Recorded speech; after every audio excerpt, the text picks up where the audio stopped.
é a ecologia expandida das mídias por uma eco e cosmopolítica. Em 2010, quando estava às voltas com a escritura de um livro, no qual tratava de buscar compreender a multiplicação e hibridação das mídias, desde a invenção da fotografia na Revolução Industrial, atingindo uma aceleração no seu crescimento com a chegada da Revolução Digital, tomei a decisão de dar ao livro o título de Ecologia Pluralista da Comunicação.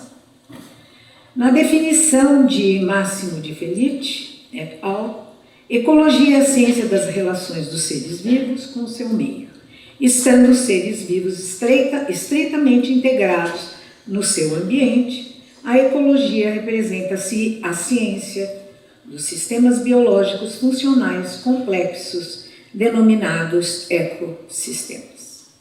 Comporta igualmente o estudo das relações dos seres vivos entre si. O meio ambiente, por sua vez, é definido por alguns ecologistas pela soma de todas as condições e influências externas, bióticas e abióticas, que afetam a vida e o desenvolvimento dos organismos. Outros ecologistas ampliam o conceito, ao falarem não somente de um meio ambiente externo, mas também de um meio ambiente interno aos organismos. Originalmente, a ecologia era um ramo da biologia. Mas conforme as crises ecológicas mundiais, que hoje estão sendo chamadas de antropoceno, foram se agravando, a ecologia também foi desenvolvendo uma irradiação interdisciplinar.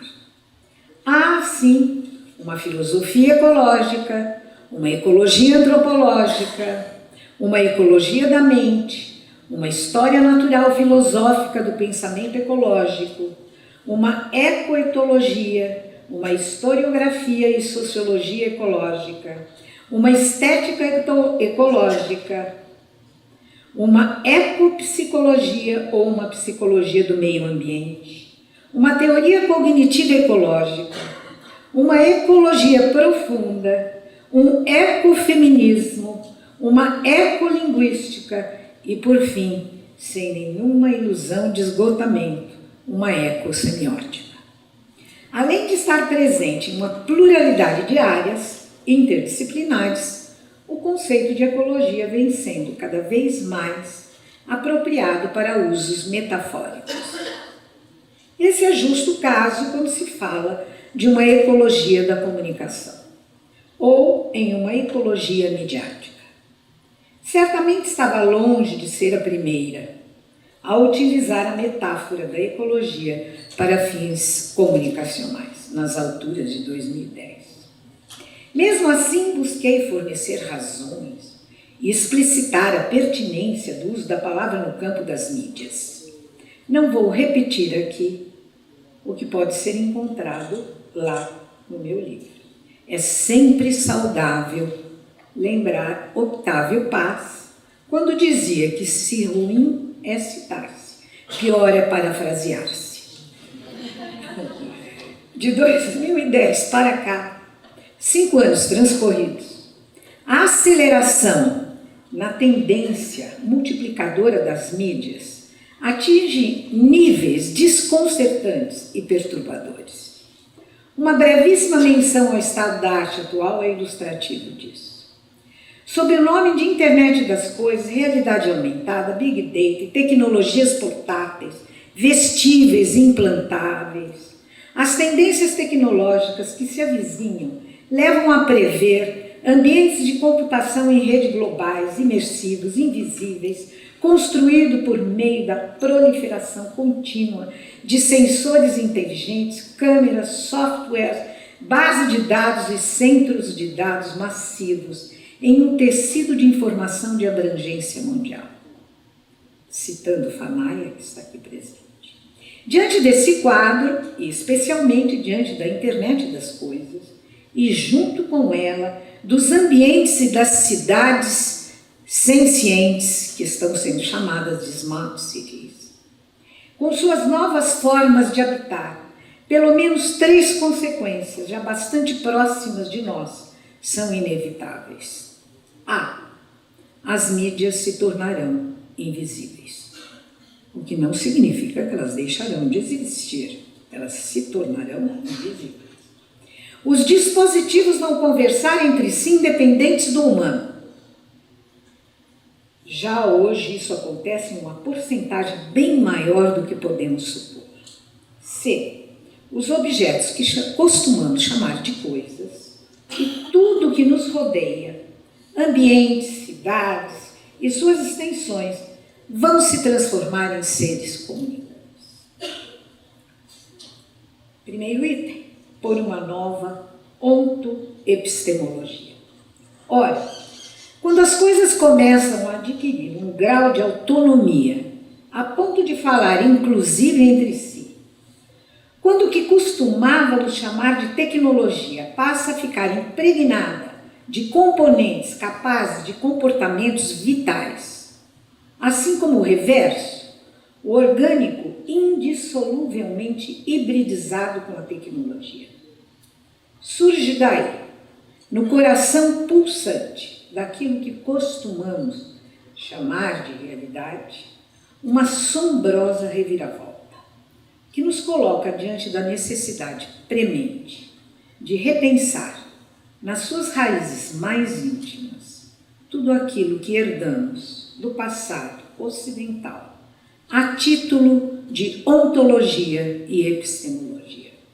Para ser breve, não se pode mais escapar da urgência de se penetrar no imbróglio, para usar esta palavra tão cara a Latour, para tentar desatar aquilo que está na base do legado ontoepistêmico do Ocidente, a saber, os ninhos de dicotomias, a praga das oposições binárias, tais como matéria-espírito, corpo-mente, animal-humano, não humano-humano, natureza-cultura, organismo-técnica, linguagem-pensamento, linguagem-realidade, pensamento-realidade, e a revoada, a fornada de rebentos dicotômicos que tudo isso faz gerar. Situado sob o reinado do par soberano, o sujeito arrogantemente situado acima e o objeto estrategicamente situado abaixo, como bem cabe a uma situação de subjugo. Desculpem porque nós estamos ocupando semioticamente a mesma posição. Não quero subjugar vocês. O imbróglio resultante é gigantesco. Como gigantesca é a tarefa de destramá-lo, o que certamente está muito longe de ser a tarefa para uma só pessoa ou grupo de pessoas. Entretanto, há décadas, tenho tomado como norte do meu modo de vida, na honesta e sincera modéstia da minha singularidade, especular sobre as possibilidades de incansavelmente abrir brechas teóricas, convertidas em ações cotidianas, por minúsculas que sejam, para manter viva a inteléquia. Eu fiz uma homenagem à inteléquia nesta manhã. E dela inseparável os afetos, de modo a, no papel de intelectual, com a marca irremediável, inelutável, incorrigível de fêmea teórica que trago, sobreviver com alguma dignidade no vórtice do estrangulamento biopolítico que nos asfixia. Mais que isso, se alargarmos o bio do paradigma da biopolítica, do paradigma Foucaultiano, agambiano, para o paradigma do eco e cosmopolítico do antropoceno, representado pelas figuras, entre outras, de Bruno Latour, Isabelle Stengers, Eduardo Viveiros de Castro, a asfixia se torna bem mais crucial, especialmente porque menos visível. e com a ilusão de que ela está postergada. A Wendy já falou sobre isso, nós já estamos atrasados. É justo neste ponto que se encontra a proposta desta minha apresentação. Expandir a noção de ecologia das mídias. Enxergar as mídias não só nas intricadas relações que estabelecem entre si nos ambientes da cultura, mas explorá-las na hipercomplexidade polimórfica da biotecno-ecocultura em que se converteu aquilo que costumávamos tão placidamente chamar de cultura. Creio que é para uma direção similar que tem se dirigido os estudos da ecologia midiática, desenvolvidos por Máximo de Felice. Infelizmente ele não pôde vir, ficou preso em Londres, não conseguiu embarcar. Entretanto, falar em biomídia, ecomídia e bioecosfera é se comprometer inescapavelmente com a questão do político. Só muita ingenuidade, parcialidade ou tendencialidade pode nos levar a ignorar ou minimizar o fato de que o nó que une a ecologia à política é hoje indelével. Todavia, tão ingênuo quanto isso é também ignorar que há poucos campos mais praguejados pelas heranças dicotômicas do Ocidente do que a ecologia. Pragas que em outros campos, como a cultura e mesmo a política, basta ver a situação aqui no Brasil, esta praga do dualismo, por exemplo, aparecem de modo mais disfarçado, ideologicamente mascarado e pretensamente legitimado. Isso na política, não é graças às máscaras ideológicas. Quando se trata da ecologia, contudo, é bem mais difícil disfarçar. Basta seguir a discussão realizada por Latour em The Politics of Nature, dos dilemas, aporias e contradições com que a ideia, a noção, o conceito de natureza está nutrido. O que emerge com isso, portanto, é sine qua non, a urgência do enfrentamento de uma nova ontologia e epistemologia em prol de um pensamento ecológico mais saudável. Não se pode negar que estava correto o prognóstico de Heidegger, quando, há quase um século, no seu curso do semestre de verão de 1928, declarou que o domínio técnico sobre a natureza avança como uma fera enfurecida. Diante desse novo avanço, sempre movidos pelo nefasto pêndulo dicotômico, não tem faltado profecias de futuro, que oscilam entre os sempre mais fáceis extremos da tecnofilia de um lado e da tecnofobia de outro. Exemplos notórios da tecnofilia encontram-se tanto no transhumanismo, dos estropianos, olha o nome, os defensores da tese da singularidade, juram que nós não vamos morrer. Não a minha geração, a próxima. Que promessa, né? Desvairada, todo mundo quer, né? Bom, quanto no Breakthrough Institute e também nos aceleracionistas, tendências confiantes no reencantamento do capitalismo, negativamente aderentes aos rumos do capitalismo, ou salvacionistas pela negação. Os primeiros no seu arrebatamento tecnológico, os transhumanistas, apostam na mutagênese do humano. Infelizmente, acadêmicos pouco avisados e mal informados costumam confundir as questões complexas trazidas por aquilo que vem sendo chamado de pós-humano e não humano. Eric Felinto e eu trabalhamos isso no nosso livro. Exclusivamente com essa versão celebratória do futuro que de tão simplista não lhe cabe o atributo de utopista, nem sequer o de ficção científica. É uma lástima, uma boa porcaria. O Breakthrough Institute, também californiano, como o transhumanismo, com fundamentos políticos incertos e duvidosos, defende um capitalismo verde, baseado em aplicações supostamente sustentáveis, dos últimos gritos da ciência de ponta e das gratificantes tecnologias que ela procria. Pregam a morte do ambientalismo, em troca da abertura de novas possibilidades miraculosas. Quanto aos aceleracionistas europeus, movidos por um desencantamento metafísico, apostam em uma aceleração tão intensa do capitalismo que o levará a uma ruptura violenta e a consequente transformação das relações de produção. O velho sonho marxista agora numa nova versão.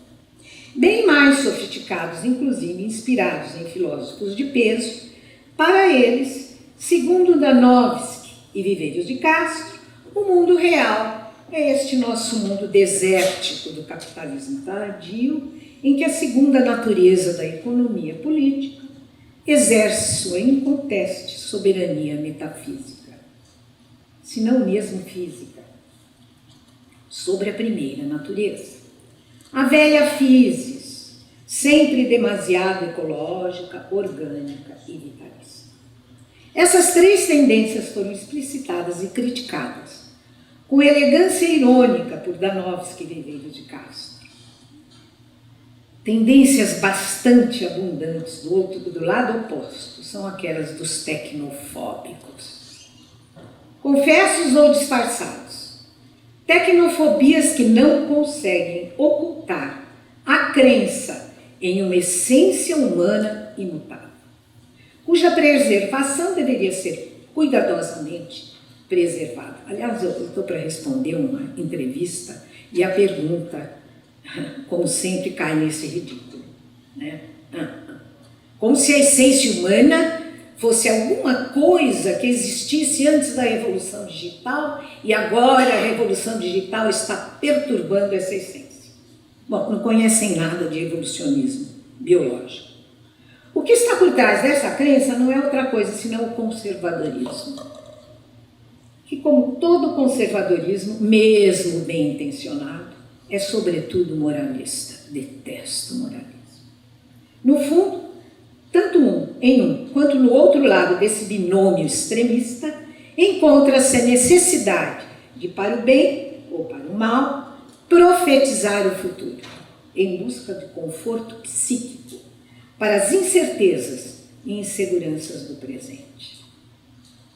Outro tópico, um canteiro de trabalho. Quanto a mim, retraio-me da prática da profecia, como também me recuso a cair em ceticismo ou niilismo catatônico. Prefiro escarafunchar os conceitos, na expectativa de que eles possam trazer algumas luzinhas divididas, como diria Riobaldo, as sombras do contemporâneo. Além disso, bom, aqui está que eu ando lendo Agamben, né? Sombras do contemporâneo.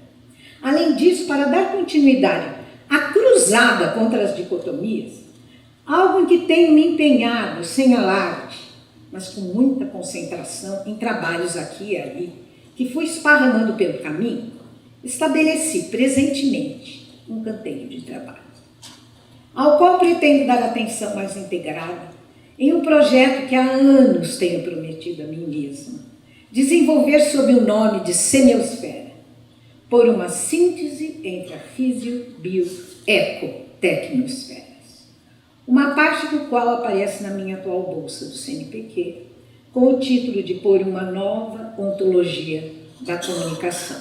Claro que eu tive que pôr comunicação, senão eu não ganhava a bolsa.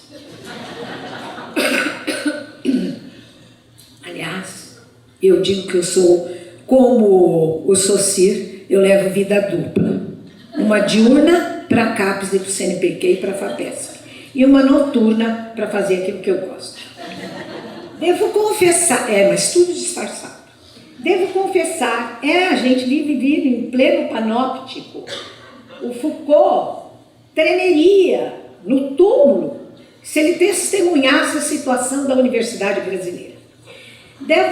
Até aluno de pós-graduação, doutorado, o professor, orientador tem que indicar para ele que curso ele deve fazer. Brincadeira.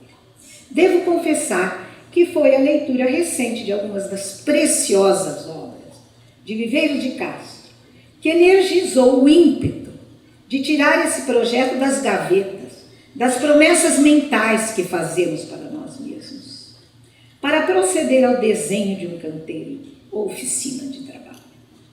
É evidente que a ideia desse projeto, nascido da minha intimidade com a obra de Charles Sanders Peirce e a minha consequente cruzada antidicotômica, foram sendo pavimentadas ao longo dos anos, especialmente na convivência também com as obras de outros antidualistas, confessos ou inconfessos, tais como Freud e Lacan, Foucault, Derrida, Deleuze-Guattari, Latour e, mais recentemente, Agamben e Didi Huberman.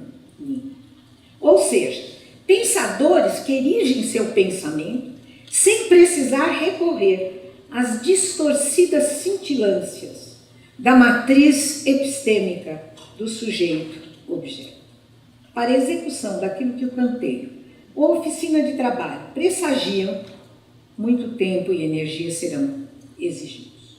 Entretanto, já pude elaborar, pelo menos, um desenho provisório como se segue. Tarefa 1. Demolição dos alicerces do antropocentrismo, naquilo que isso implica. Consequente vitalização do conceito de antropomorfismo, que, segundo Peirce, é fundamental para o pensamento filosófico. Especificamente, podemos dizer, para a ontoepistemologia. Tarefa B. Explicitação de um princípio ativo que homologicamente, aqui eu vou repetir muito do que o Grusin falou na palestra anterior, que homologicamente faz a travessia do mundo físico, passando pelo bio, eco, técnico, incluindo o antropo, com variações entre eles de grau e materialidade, mas não de natureza formal. Eu abandonei a comunidade semiótica peirciana, porque eles acham que tem um limiar. O físico não é semiótico, só o biológico para frente. Então eu abandonei essa comunidade. Não é? Abandonei. Para Peirce, esse princípio se encontra na tendência da natureza, qualquer natureza, física, química, geo, bio, antro e cosmológica, tendência detectada já na sua gênese em adquirir novos hábitos. Novos hábitos, não hábitos fixos. Desde que não se entenda hábito com sua centralidade no humano, mas como disposição para agir, de um certo modo, quando chega a ocasião. Ele chama isso de mediação, cujo funcionamento se dá em uma trama lógica complexa e indissoluvelmente triade. Para facilitar as coisas, pode-se também chamar de pensamento ou mente, num sentido muito generoso e estendido. Generalidade, continuidade, tempo, aprendizagem, tudo sinônimo. Esse princípio ativo permeia o chão da Terra e o que está dentro da superfície do planeta.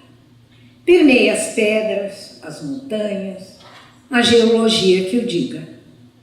Permeia também as plantas, as florestas, estas que as pesquisas atuais estão afirmando que não apenas sentem, reagem, mas também pensam. As florestas e as plantas pensam. Permeia ainda todo o reino animal, cuja inteligência muito própria é indiscutível. Vai discutir isso com as pessoas que amam, seus cachorrinhos, seus gatinhos. Certamente, dizem que só falta falar. E outro dia eu estava no metrô e duas pessoas muito simples, uma dizia para a outra, ele quase fala, mas eu vi na televisão que daqui a pouco eles vão falar. Certamente se faz presente no paradoxal animal humano. E nas inteligências mecânicas, eletrônicas e digitais que o humano cria, infelizmente, a sua imagem e semelhança. Tanto quanto se faz presente em todos os artefatos, genericamente chamados de objetos, que sempre nos rodearam, rodeiam e continuarão a rodear. Frutos do trabalho humano, que é inescapavelmente trabalho projetado. Essa é uma das partes mais lindas dos escritos de Marx. Faz ainda presente no cosmos, sempre ao modo próprio de cada um dos reinos em que age. Isso é bem importante, não é? Se tudo é mediação, então a gente não tem diferença. Tem. Quem não conhece por dentro a lógica do engendramento de tal modo de agir, chama pejorativamente e ingenuamente isso de panpsiquismo. Aliás, o Vini uma vez veio com essa ideia, Vini Fernete, desculpe. Panpsiquismo, pode tirar do seu vocabulário, falei por ele. Tema, aliás, recebeu recentemente uma brilhante discussão de Steven Shaviro, nesse livro que foi organizado pelo Grusin, com base em Whitehead. Pouco importa que chamem de psiquismo, panpsiquismo, pois isso é bem melhor do que continuar achando que sentir, fazer e pensar não passam de exclusivos privilégios humanos. Embora o termo panpsiquismo nele mesmo já denuncia uma parcialidade relativa ao humano, porque psiquismo é humano. Mas, para quem conhece o funcionamento da lógica persiana da semiose, verá que ela apresenta similaridades com aquilo que Latour chama de actante. Um conceito, aliás, que ele emprestou da semiótica discursiva, do qual extraiu. Ele foi suficientemente sábio, do qual extraiu a operatividade abstrata, incrementando-o com o auxílio de outros conceitos subsidiários, como mediador, tradução, inscrição, etc. Eu tenho críticas a esse conceito do Latour, porque ele é um pouco desdiferenciado, mas não vou discutir isso aqui. Irei talvez mais longe. Aqui é divertido. A trama da mediação, na letra de Peirce, traz ainda uma possível correspondência com a noção de humano dos ameríndios, que dá lugar a um mundo concebido, aqui é uma citação do Vídeo de Castro, lugar a um mundo concebido como resultado da estabilização sempre inacabada do potencial de transformabilidade infinita contido na humanidade como substância, ou antes, como actância universal, originária e persistente. É a própria noção de mediação do Peirce. Provavelmente não soaria muito estranho aos ameríndios saber que, segundo Peirce, o universo inteiro está permeado de signos. Outro nome para a mediação. Se é que ele não seja composto exclusivamente de signos. É por isso que eu abandonei a comunidade persiana, porque eles não levam isso aqui a sério. Eu levo. Ou melhor, qualquer outra coisa que qualquer coisa possa ser, ela não deixa de ser coisa. Ela também é um signo. Ela também é mediação. Quer dizer, ela também é humana, pensariam os ameríndios. Tarefa C. Levar adiante a desconcertante afirmação persiana de que a matéria é mente congelada pelo hábito. Base de seu cinequismo metafísico, que professa continuidade e evolução irredutível de todas as coisas do universo, sem negar suas singularidades. Tarefa D. Desconstruir as certezas do ego, especialmente aquelas do ego quanto a si mesmo. Desde a mais tenra infância, a ideia do eu nasce do erro. Porque erra, o humano se dá conta do não ego. De modo que a ideia do eu não procede da interioridade rasa ou profunda da autoconsciência, mas ao contrário, é uma inferência que vem do encontro com o não eu, ao modo do tropeço. As agruras diante da alteridade do outro, a alteridade do outro, e das alteridades do próprio eu. Isso começa a colocar o humano em seu devido lugar.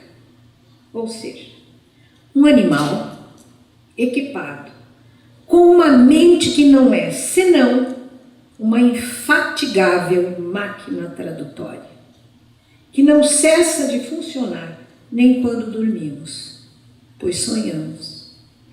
O pensamento não está em nós, como queria Descartes, para alimentar a futura robustez dos subjetivistas. Somos nós que estamos no pensamento. Pensamento materializado em arquivos, livros, bibliotecas, museus, na nuvem informacional, nos simples e complexos dispositivos em que circulam incessantemente os jogos de linguagens não necessariamente logo e lingocêntricos. O pensamento nos atravessa e fala em nós quando falamos, esta velha questão. Quem fala em nós quando falamos? Ele entra pela porta da percepção, é traduzido, convertido em fala própria e sai pela porta da ação deliberada. Não somos sujeitos do pensamento, mas animais paradoxais, dotados de uma potente maquinaria tradutória de linguagens, que funcionam como guias para nossas ações. Quanto mais essa maquinaria estiver azeitada, isto é, se nós tivéssemos de fato uma pátria educadora, mais preparados estaremos para exercer autocontrole e fazer escolhas éticas no emaranhado de dispositivos de subjetivação, Foucault, Agamben, em que estamos imersos e a que estamos submetidos. Tarefa E. Indissoluvelmente atada aos esquemas sensório, motores, perceptivos, corpóreos, tudo junto, resgatar como condição do humano a função mediadora da linguagem. Não a linguagem verbal, faça-me um favor. Janela e biombo para o mundo.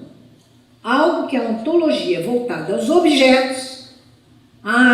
Nos últimos 3 anos a gente ficou estudando isso aqui. Então eu sei do que eu estou falando.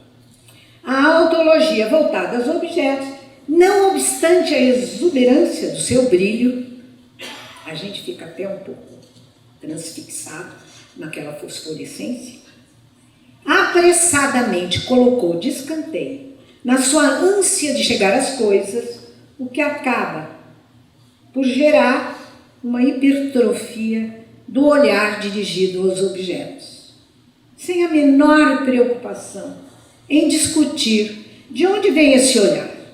E pior do que isso, quem está pensando?